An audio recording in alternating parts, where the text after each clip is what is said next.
यदि आपके सामने ये प्रश्न हो कि पूजनीय कौन है, जाहिर सी बात है आप कहेंगे कि पूजनीय तो देव होते हैं। पर आपसे ये प्रश्न किया जाए कि देवों के देव कौन है, तो आप कहेंगे कि महादेव हैं। पर यदि आपके सामने प्रश्न हो कि प्रथम पूजनीय कौन है, तो आपका जवाब क्या होगा? नमस्कार, मैं आपका दोस्त मिश्रा विकास अपने चैनल इमोशनली एंड प्रैक्टिकली मैं आपका एक बार फिर से स्वागत करता हूँ। जी हाँ, वही प्रश्न कि प्रथम पूजनीय कौन है। अगर आप इस बात को नहीं जानते तो मैं आपको बताता हूँ। प्रथम पूजनीय भगवान गणेश हैं। पर वो प्रथम पूजनीय क्यों है, इसके पीछे एक बड़ी रोचक कहानी है। एक बार की बात है, सारे देवताओं में एक चीज़ की चर्चा हो रही थी कि सब तो पूजनीय है ही, पर प्रथम पूजनीय किसे होना चाहिए, यानी सर्वश्रेष्ठ तो सब हैं, पर सर्वश्रेष्ठ कौन है। ये बहस हो ही रही होती है कि सब अपनी अपनी योग्यताएं गिनाने लग जाते हैं और वहीं सर्वप्रथम शुरुआत करते हैं अग्निदेव। वो कहते हैं देखो सर्वश्रेष्ठ तो मैं ही हूँ, कितनी भी बुरी चीज़ें हों मुझ में डालो, मैं उसे स्वाहा करके एकदम राख बना के पुनर्निर्माण के लिए तैयार कर देता हूँ। वहीं वरुण देव कहते हैं देखो तुम कितनी भी सर्वश्रेष्ठ चीज़ें करो, पर जलाने के लिए किसी न किसी व्यक्ति की आवश्यकता होती है जो तुम में वो चीज़ें लाकर पहुँचाए, और उस व्यक्ति के जीने के लिए जल का होना बहुत आवश्यक है। जी हाँ, हम सब जानते हैं जल ही जीवन है। उसी तरह वरुण देव कहते हैं कि बिना जल के धरती लोक पर जीवन संभव ही नहीं है, इसलिए मेरे सिवा वहाँ कोई जीवित ही नहीं रह सकता। ये बात वरुण देव सुन के कहते हैं देखिए ये बात तो सच है कि बिना जल के कोई जीवित नहीं रह सकता, पर हो सकता है कि बिना जल के लोग कुछ दिन निकाल सकते हैं, पर बिना हवा के वो शायद कुछ क्षण भी ना निकाल पाए। इसलिए मेरी श्रेष्ठता बढ़ जाती है। अगर मैंने अपनी हवा उस धरती लोक से वापस कर ली तो हो सकता है कि कुछ ही क्षणों में सारे लोग गुजर जाएंगे और हमें पूजने के लिए कोई बचेगा ही नहीं, इसलिए सबसे सर्वश्रेष्ठ मैं हूँ।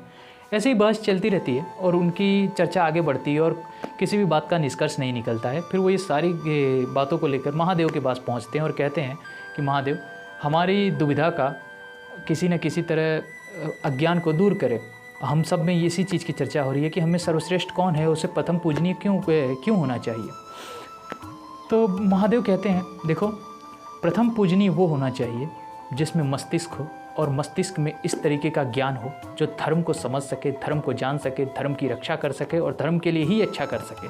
उसके लिए बल की नहीं, एक मस्तिष्क वाले बल की आवश्यकता है। जी हाँ, जिसमें मस्तिष्क का बल हो और वो बल अध्यात्म के ज्ञान को पूरी तरीके से जानता हो, ना कि आपस में कलेश में लगा हो कि सर्वश्रेष्ठ कौन है। तो कहते हैं इसका निवारण क्या है, इसे किस तरीके से समझा जाए। भगवान गणेश भी वहाँ पे खड़े होते हैं, वो सुन रहे होते हैं। कहते हैं जब बात अध्यात्म की है तो क्यों ना जो कहते हैं कि एक तरीके का कंपटीशन, उसे भी उसी तरीके का रखा जाए, चुनौती उसे भी इस तरीके का रखा जाए जो अध्यात्म से रिलेटेड हो। महादेव को ये बात काफ़ी पसंद आती है और कहते हैं देखो धरती लोक पर जितने भी तीर्थ स्थल हैं उन सारे तीर्थ स्थलों की परिक्रमा करके आओ और उनके बारे में जान के आओ, और वहीं साथ साथ में एक बार पूरी पृथ्वी की भी परिक्रमा करके मेरे कैलाश पर आना। तो मैं जो सबसे पहले आएगा मैं उसे सर्वश्रेष्ठ घोषित कर दूंगा। ये बात सुनकर सारे लोग प्रसन्नता से जाने लगते हैं। भगवान गणेश कहते हैं मैं भी इस प्रतियोगिता में भाग लेना चाहता हूँ। सारे ये बात सुनकर हंसने लग जाते हैं और कहते हैं कि तुम तो अभी बहुत छोटे हो और तुम इस प्रतियोगिता में भाग नहीं ले सकते। तुम्हारे भाई कार्तिकेय जो भी बड़े हैं वो ले सकते हैं, वो जा भी रहे हैं, तो तुम एक काम करो, तुम इसमें रहने दो। तो सारे देव उनका मजाक भी उड़ा रहे होते हैं और कार्तिकेय भी कहते हैं कि देखो तुम बहुत छोटे हो, तुम इस बात के लिए रहने दो। गणेश जी वापस ये बात याद दिलाते हैं सबको और कहते हैं कि देखो महादेव, मेरे पिता परम पिता ने ये कहा है कि इसमें बल की आवश्यकता नहीं है, मस्तिष्क के बल की आवश्यकता है। इसलिए मस्तिष्क के बल के साथ में मैं इस प्रतियोगिता में भाग लेना चाहता हूँ। सब उनकी हंसी उड़ाते हैं और किसी भी तरह कहते हैं ये एक तरीके सा माइंडसेट जैसा सबका होता है कि बच्चा है वो क्या कर सकता है। पर ये सब बात सब लोग भूल जाते हैं कि वो बच्चे किसके हैं, महादेव के। फिर क्या था, प्रतियोगिता आरंभ होती है। सब लोग अपनी अपनी सवारी पे उड़ जाते हैं। वरुण देव, अग्निदेव और इंद्रदेव अपनी हाथी पर, कार्तिकेय अपने मोर पे उड़ जाते हैं। वहीं भगवान गणेश जिनकी सवारी हम सब जानते हैं कि चूहा है, वो अपने चूहे पे बैठते हैं और थोड़ी देर के लिए सोचते हैं कि मैं अगर इस तरीके से निकला भी, सारी चीज़ें मस्तिष्क में लाने के बाद वो एक जगह बैठते हैं और अपने चूहे को आगे से बढ़ने का इशारा करते हैं और महादेव और माता पार्वती की परिक्रमा करना शुरू कर देते हैं। 7 परिक्रमा पूरी होने के बाद वो उनके चरणों में जाके गिरते हैं और कहते हैं मेरे जीवन का सबसे बड़ा तीर्थ यही है, चाहे मेरे भगवान कहो या मेरे माता पिता कहो या मेरा अंत कहो या आरंभ कहो, सब मेरे महादेव और माता पार्वती ही हैं। इसलिए मेरे लिए इनके चरणों से बड़ा कोई तीर्थ स्थल हो ही नहीं सका। और दूसरी चीज़, सारी जो कि हम सब जानते हैं सारी सृष्टि कहीं ना कहीं अंत आदि शक्ति में ही होती है और वो स्वयं यहीं मौजूद हैं और आदि शक्ति और आदि शिव सौभाग्य से मेरे पिता हैं। ये बात सुनकर माता और पिता दोनों ही बड़े प्रसन्न होते हैं और उन्हें अपनी गोदी में बिठाकर एक तरीके से प्रथम पूजा महादेव और माता पार्वती ने ही भगवान की गणेश की थी। इसलिए जब सारे देव वापस लौट कर आते हैं, कार्तिकेय भी लौट कर आते हैं और देखते हैं कि महादेव स्वयं भगवान गणेश की पूजा कर रहे हैं, क्योंकि सारी चीज़ों का आरंभ कहीं ना कहीं भगवान शिव ने ही किया है, तो सारे देव ये प्रश्न कहते हैं कि ये क्या, अभी तो इस बात का निष्कर्ष भी नहीं हुआ कि कौन पहले पहुंचा है और आप प्रथम पूजनीय की जगह पर भगवान गणेश को बिठाकर उनकी पूजा भी करना आरंभ कर दिया।